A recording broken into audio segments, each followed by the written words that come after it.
सर्दी का मौसम अपनी चरम सीमा पर था। गांव में हर तरफ घना कोहरा छाया रहता था।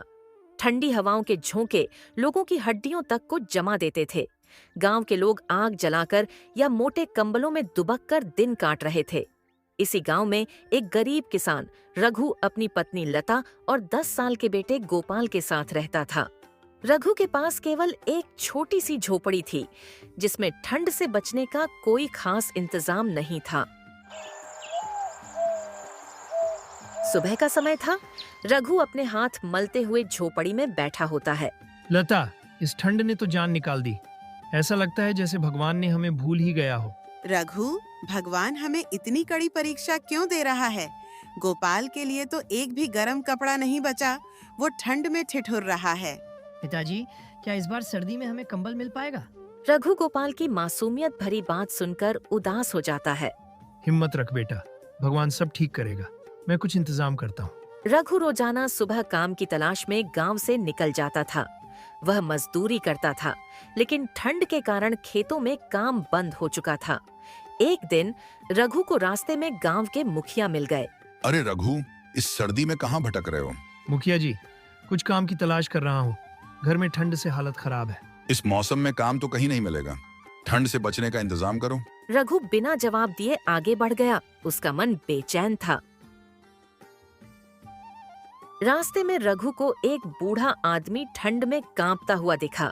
उसके पास कपड़े के नाम पर केवल एक फटा हुआ चादर था। बेटा, क्या तुम मेरी मदद कर सकते हो? ठंड से मेरी जान जा रही है। मेहरबानी करके मेरे घर तक पहुंचा दो बेटा। जरूर बाबा, मैं आपको आपके घर तक अभी छोड़कर आता हूँ। इतना कहकर रघु बूढ़े व्यक्ति को लेकर उसके घर पहुंचाने के लिए चल पड़ता है। तुमने जो किया उसे भगवान कभी नहीं भूलेगा। तुम्हारी यह दया तुम्हें बड़ा फल देगी। रघु ने मुस्कुराकर और आगे बढ़ गया। काम की तलाश में चलते चलते रघु जंगल के पास पहुंच गया। वहां उसने देखा कि कुछ लकड़ियां जमीन पर पड़ी हैं। ठंड से बचने के लिए उसने सोचा कि इन लकड़ियों को काटकर बेच देगा। लेकिन जैसे ही उसने लकड़ियों को उठाया, अचानक एक तेज आवाज सुनाई दी। रुको, ये लकड़ियां मत ले जाओ। रघु ने देखा कि वहां एक साधु खड़ा था। साधु के पास केवल एक कंबल था। साधु बाबा, मेरा परिवार ठंड में मर रहा है। मैं इन्हें बेचकर घर के लिए कपड़े और खाना लाऊंगा।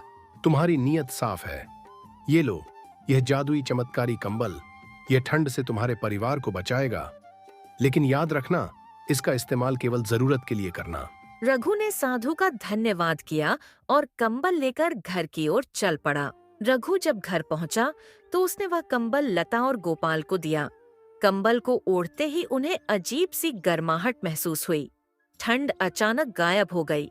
रघु ने महसूस किया कि साधु का कंबल सच में जादुई था। रघु, यह कंबल कैसे है?